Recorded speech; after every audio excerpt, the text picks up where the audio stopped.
Yo, what's up? This is Anthony, And this is Sarah and we are living. by Continental. Welcome back. We know we've been gone for quite a while. We've been gone for so long, to the point that even many people have been emailing us and leaving comments saying that they're waiting for another video. So Yep, here it is. This is the another video. another video from Living by Continental. So before we get started, we would like to ask what we're trying to do right now. We have a goal to reach 5,000 subscribers. I know that might not seem like a lot of subscribers to many of you, but for us that would be quite a bit of subscribers. So we're asking if you all would help us by pressing the like button and hitting the subscribe button. Yeah, and leave a comment. Yes, leave a comment. Also, Share. share, yes, and also hit notifications so you'll be notified when we release a new video. So our goal right now is 5,000 subscribers. Please help us. We need your help. We're asking for your help. We're begging for your help. Yes, yes. So right now we're in Uganda. So we're in Kampala. Actually, to be more direct, we're in Nansana. So right now we've been very, very, very, very busy because it takes a lot to adjust your life from one country to another country. It's different if you're just going to a country to visit for a few weeks or even for a month. But when you're living in two countries, it's a huge adjustment. Like for example, when we left the U.S., we turned off our electric at our house. We turned off our gas, our water, because it really don't make sense to pay all of those bills while we are away. As far as electric, we leave the electric on, but we go into the panel and we turn off things that are not needed. So we leave the alarm system on. We leave a few lights on, things like that. And then my mom should go by to check on the house on day-to-day basis. So. But when we come back to Uganda, it's the same thing. We have to reconnect the alarm systems. As we brought you the video about solar, we reconnect our solar power. Just so much stuff. And this trip has been different. It's been a bit more unique because Kari is at school age. Yep. So it's been keeping us extremely busy, or really been keeping Sarah extremely busy. Dealing with Kari, taking them back and forth to school. Every morning. And also, I started a project building my parents' house. So I've been doing that every day and I've been busy with that. Like, because every day you have to go see the workers, what they are doing. Because I want by the time I'm out of here when it's at least almost done. Not all the way done, but almost done. Right. Because we came with a plan to just go up to the roof and put the roof on, put the doors inside, then we can go back. Then the next time we come back, we'll complete the whole house. Right, to Came do with the budget, finishes. yeah, to do the finishing Right. inside and out. So I'm extremely proud of Sarah for building her parents a house. I mean, that's completely amazing. I've never, where I'm from, I mean, I've never seen no one build their parents a house. I know people build their parents' houses or they buy their parents' houses, but I'm saying she's building her parents a house cash out of her pocket. There's no mortgages involved. There's no loans involved. She don't owe no one. Everything could be paid for in full. To me, that's completely amazing. So every day, Sarah been back and forth over at the house. She's the builder. She's the builder. That's her title. So she's reading blueprints. She's directing the contractors, the carpenters, the bricklayers, the plumbers. She's directing everyone, the masonry guys, which is the bricklayers, the cement layers. She's concrete flat workers. She's directing everyone on what to do, how to do it. So therefore, the project would be done precisely and done correct according to her specifications. Yeah. So, So, yeah. Sarah plays shy. But when Sarah plays shy, but usually I'm the shy one in front of the camera. But for her, she's the one who's really live and vivid in front of the camera. Yeah. So I think because you've been away for so long. Yeah. It feels like it's something new.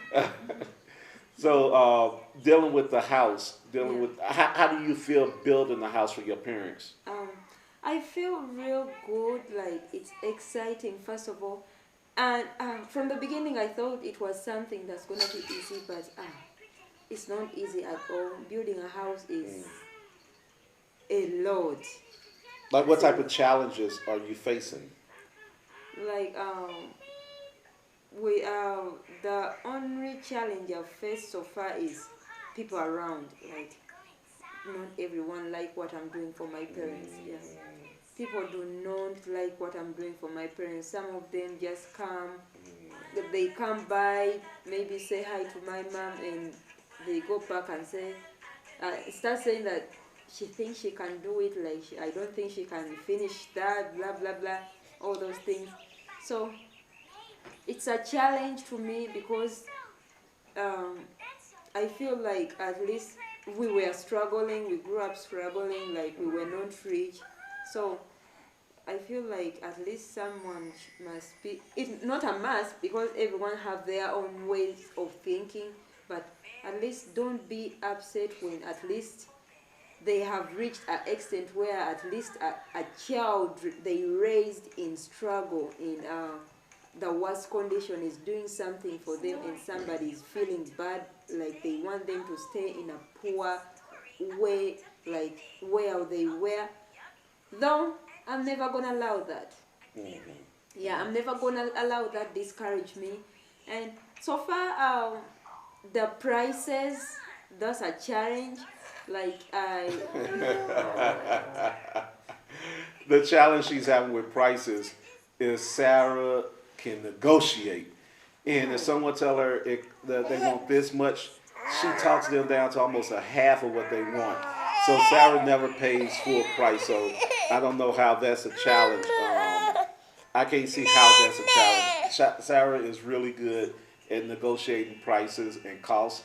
yeah, and another challenge is the prices. I came from the US when they wrote me a budget of how much I'm gonna spend, the prices of the materials. Oh yeah. Though when I reached, prices changed. Like for example, they told me a bag of cement cost was supposed to be like 26,000, and when I reached some of it, that good cement was 29 to 31, and some were 27, 29. So even if it's just a 1,000 difference, it was It a lot. becomes a Yeah, lot it because becomes a lot. when you ordering 50 sacks of cement, then that 1,000 turned to 50,000.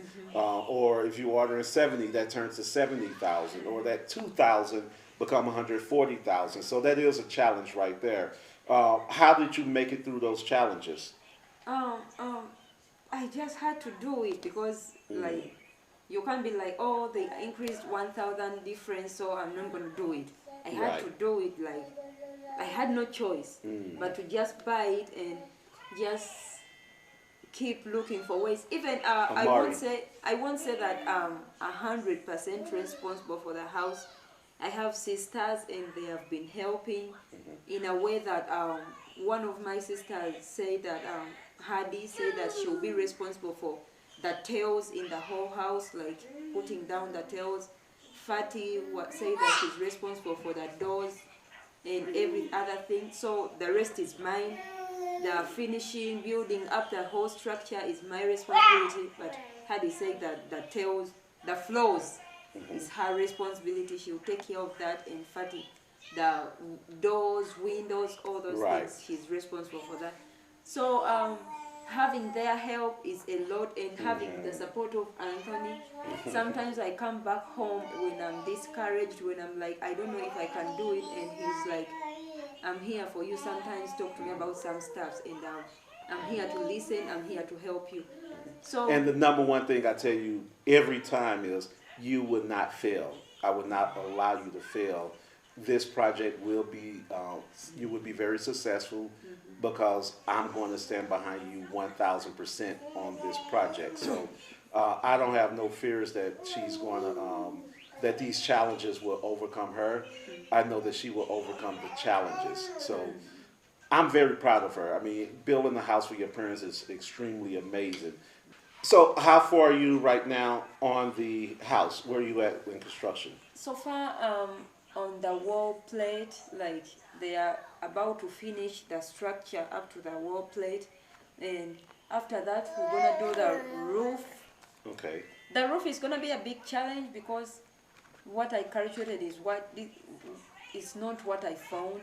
When I came, for someone calculated for me the iron sheets, and they told me it's a certain amount, and when I reached, it was actually double the amount they told me. So that's gonna be a big challenge, but I think I'll do it.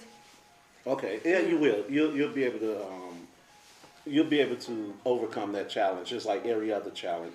There's challenges in life. There's challenges when you're doing construction. I started building houses when I was 25 years old. My wife is 25. Now she started building houses. I think it's a family tradition. What do you think? So that's been I'm sorry, Amari is grabbing the camera. You got Amari's 11 months, so he's going to give us a couple challenges as well. So now, outside of building the house, the other thing that has been keeping us kind of busy, preoccupied, has been Kari starting school. Here in Africa, in Uganda, but in most parts of Africa, kids start school as early as 3 years old, not so? Yeah. So they usually start school around 3 years old. At 3, what do they usually learn? Most of the times they just go to school, sometimes sing, sometimes learn how to live with other kids, like, what do they call it? Like social Socializing, skills. yeah. And also how to talk. Sometimes they call it doodling, like tracing, Writing. learning how to write. Okay. Okay. So now Kari's only 2.5, and he was accepted to start school because Kari's very, very, very advanced. He's very bright. So he was accepted at school. So Sarah been every morning waking up extremely early, earlier than the rest of us, than me and Amari, and then also her nieces, they stay with us as well. Well, now just one of her nieces stay with us also. So she's been waking up early to go take Kari to school. And that's been something that's been keeping her extremely busy and extremely drained because it hasn't been easy, has it? Like, I wake up very early to take him to school, then come back home because I left him sleeping on you. Then I have to prepare for something to eat.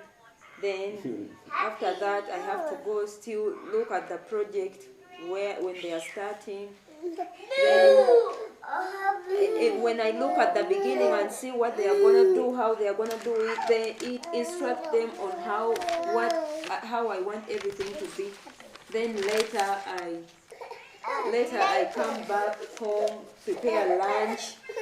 Then in the evening go back there to sometimes maybe pay and also pay the workers and also see what they have done for the whole day. So it's not been an easy day for me.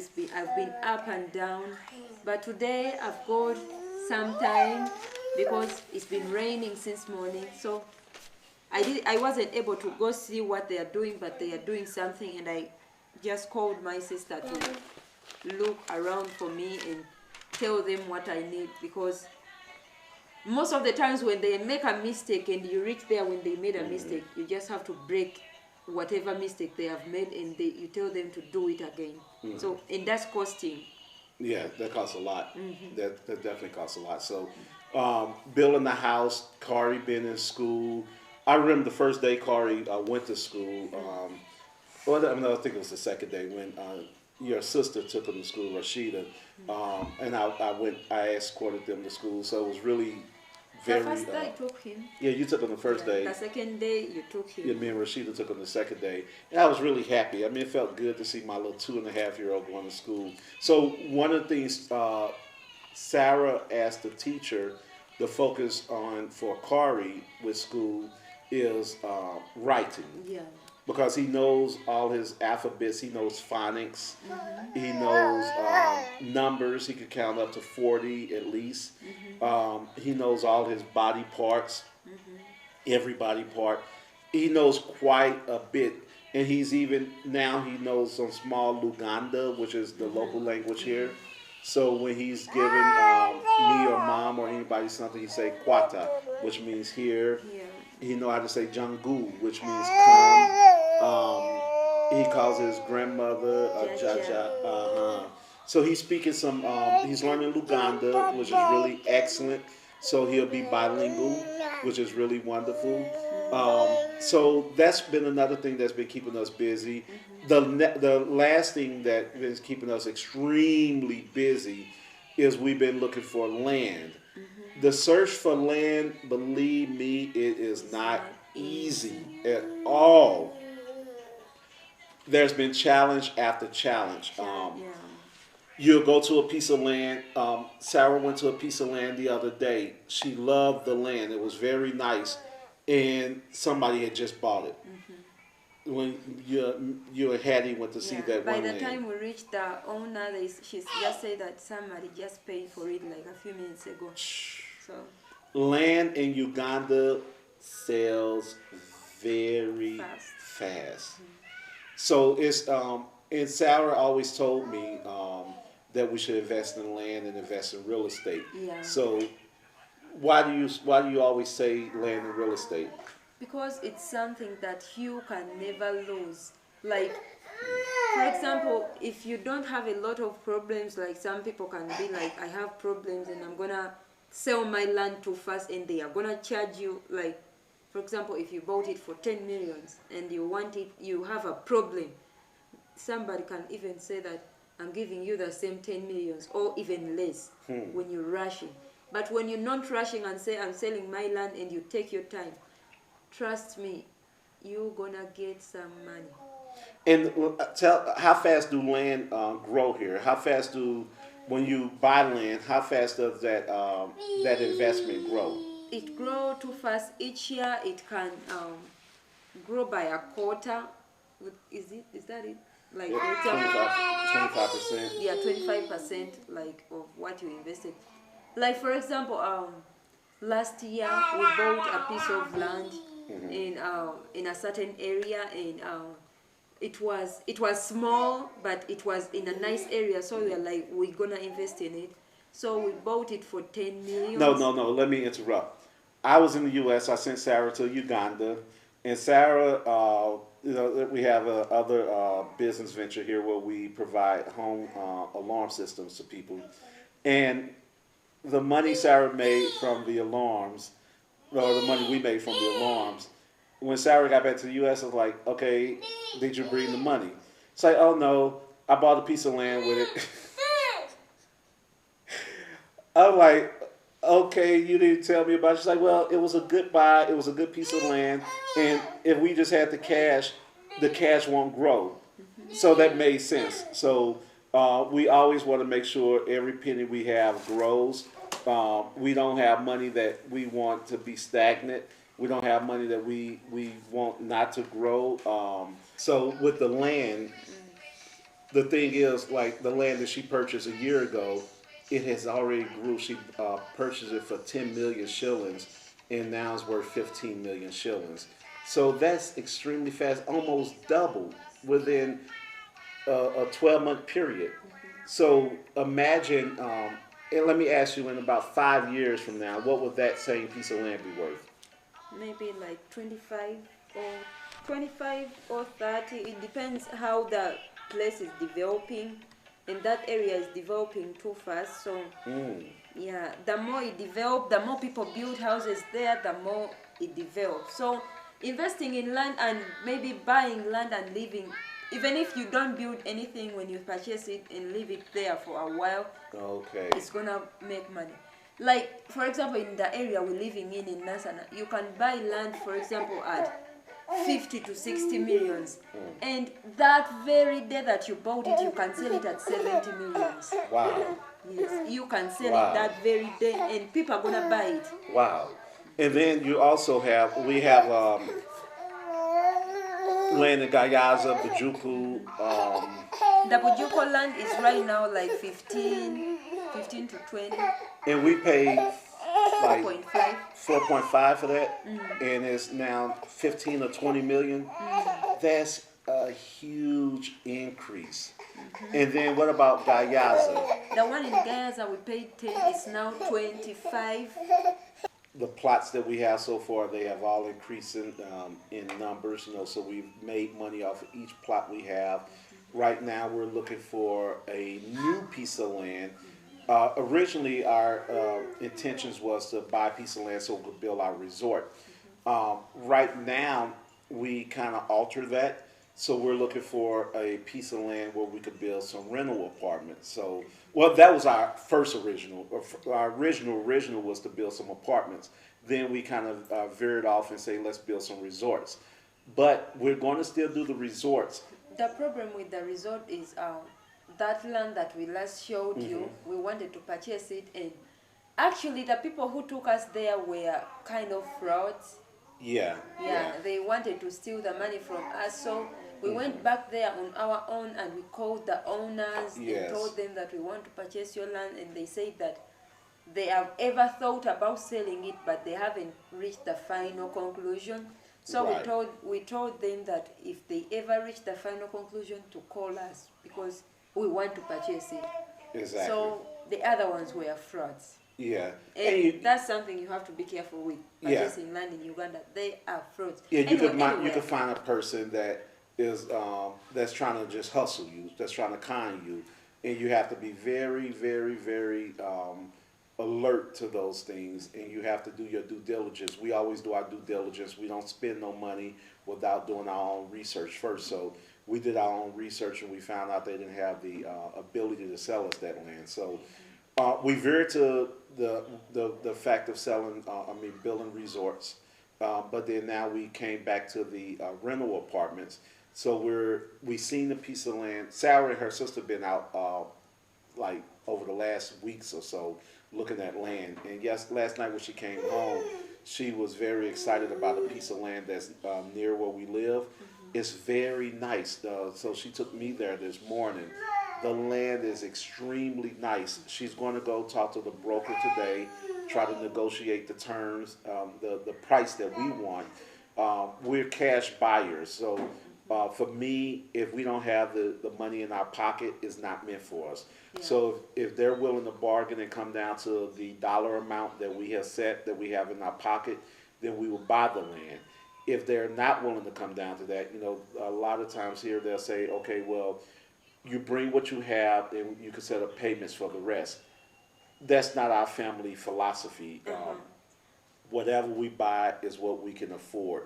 So whether it's an automobile, whether it's a house, whether it's land, whether it's a simple thing like a cell phone, we don't make payments on anything. We literally don't have anything we make payments on.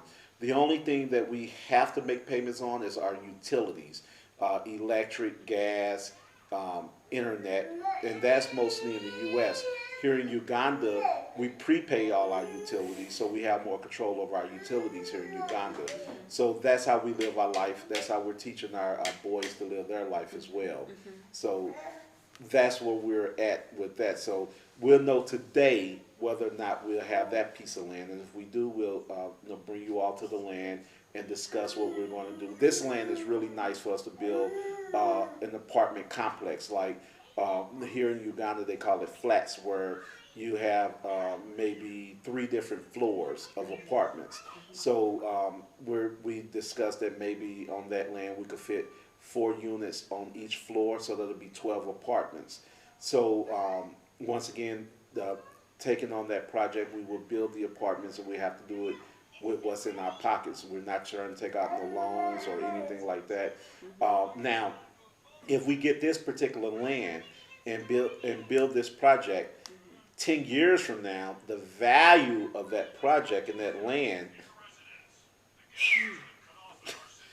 it's an investment that you will not want to miss out on. Trust me. Trust me. She's been teaching me about real estate in Uganda, and it makes more sense than I can ever dream of. He never believed me at first, and every time I talked to him about it, he was like, for me, I want a business. He wanted Yes. a business, to do a business. I was like, why don't you invest? That's also a business. People are getting rich in real estate. You can buy and sell land. He kept saying that for me, I I like want a brick and mortar business. businesses where I love manufacturing. That's like, to me, the key to life is manufacturing. I But know, but when you invest in real estate and you invest good, you're gonna earn more than a manufacturer. real estate is a very fine investment, and we decided that we're going to go into real estate. Um, we will still do manufacturing, maybe on a smaller scale, but we will do real estate on a larger scale. At this particular point. So that's those been our challenges, and as you all seen in this video, another challenge been we have two small kids, and one can start shouting or crying. They could start playing rough with each other. They could jump on our lap during the video. They could push the camera. That's a challenge. But it's our life. It's our boys, and we might have to cut off the video so we can cater to them for a few minutes. Then come back. Uh-huh. So But that's been a challenge, but a good challenge. I mean, for me, can't trade that in for nothing in the world. So those are the things that we've been facing. That's why we haven't been making videos, but we promise. we're gonna start making Yeah. videos. Starting from this one. We're going to bring you to Sarah's parents' house, Yeah. so you can see the development there. How far we are. Mhm. We're gonna show you from the beginning, from the breaking the ground Yes. to building, every step of the way. And then we're going to take you to whichever land we buy. Hopefully, we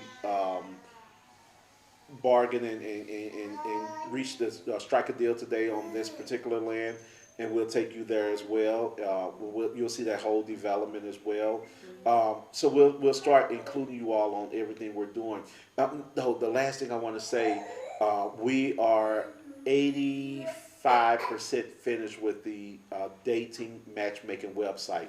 We're very proud to say we had two friends come from the U.S. on March the 9th, and they stayed to March the 22nd.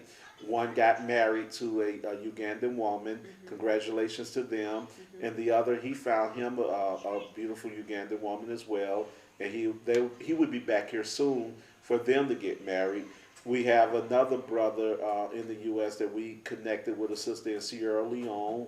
And then we literally are just personally like connecting people on a personal level before the website is developed. So Yeah, and we have sisters already that are ready to go on the website. So everything is almost ready. and we got like 2-3 beautiful women that's ready right now for the right man. So For the right man, for a serious relationship, a Yes. serious marriage. yes, They are yes. so ready. So And they're very good wives. So our website, our dating website, matchmaking website, is strictly about marriage. It's not about having fun. It's not about trying to see how many women you can sleep with or how many men you can get money from. It's strictly about marriage and building a family. That's what our site is about. That's what we're focused on. We believe in black love. We believe in marriages, marrying from different cultures. It works for us, and it's been very beautiful for us, and we want it to work for you. So, until next time, we want to ask you once again to help us reach our goal. before we even ask you reach our goal, we want you to also wish the best for you. He had an accident. He had an accident. Oh yes, Yeah. that was another challenge. So let's talk quickly about that before we get to the goal. Yeah. So the other challenge is I got hit by a motorcycle. They call them a boda. Border. I was crossing the street. My wife had sent me out to do some things that day. I was going to the bank, to get some money for her, or I was going to the forex to change some money for her for the development that she's doing for her parents. And I'm walking across the street. Traffic here is crazy, and the boulder hit me. I didn't see it coming. The other cars, they stopped for me. And the border didn't stop for him. The boulder didn't stop for me. In Africa, in Uganda in particular, pedestrians do not have the right of way. Drivers have the right of way. So the boulder came, he hit me. I went up in the air. I flipped like a pancake. We're laughing because even at that moment, when I landed on the ground, the first thing I did is I called my wife. I always call her if anything going on down here. People was trying to help me, but I was like, no, let me call my wife. And she hurried up and drove down to the scene. And even at that time, I was laughing because it was kind of funny. I was able to laugh because I wasn't hurt badly. It was just like... because he didn't feel the pain at that moment. But when we took him to the hospital, that's when he started feeling the real pain. Yeah, so the only damage was, it was some soft tissue damage to my feet. So we got x-rays, so there was no broken bones or fractures or anything like that. I was in the bed for some few days. Sarah's African, and they don't play that...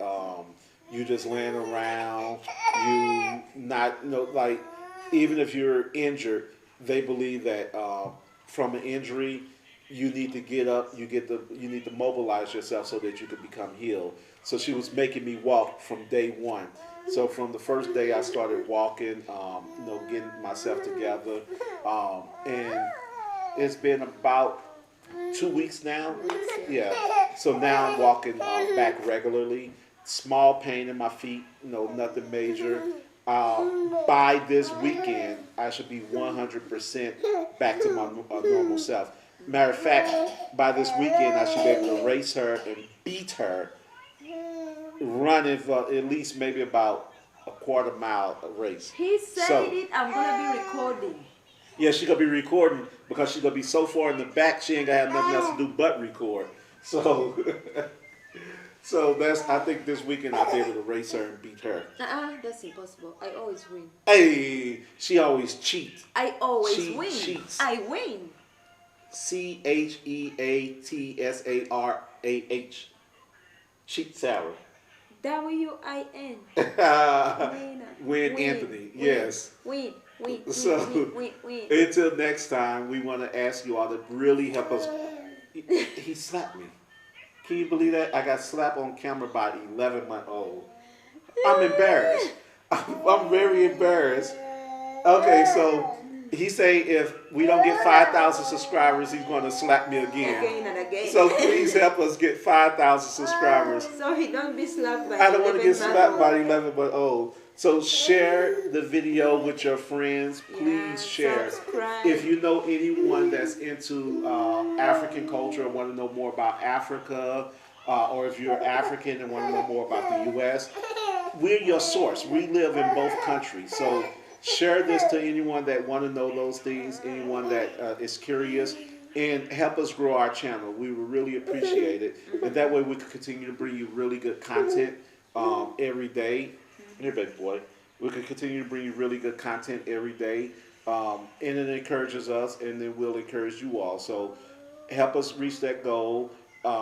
Like, share, subscribe, hit the notification button, and most importantly, share. Even share on your social media, share on your Facebook pages. We're asking, so we don't want to assume that you're going to do this. We want to ask you if you would please do these things for us. Yeah. Until next time, we are living by Continental. Peace.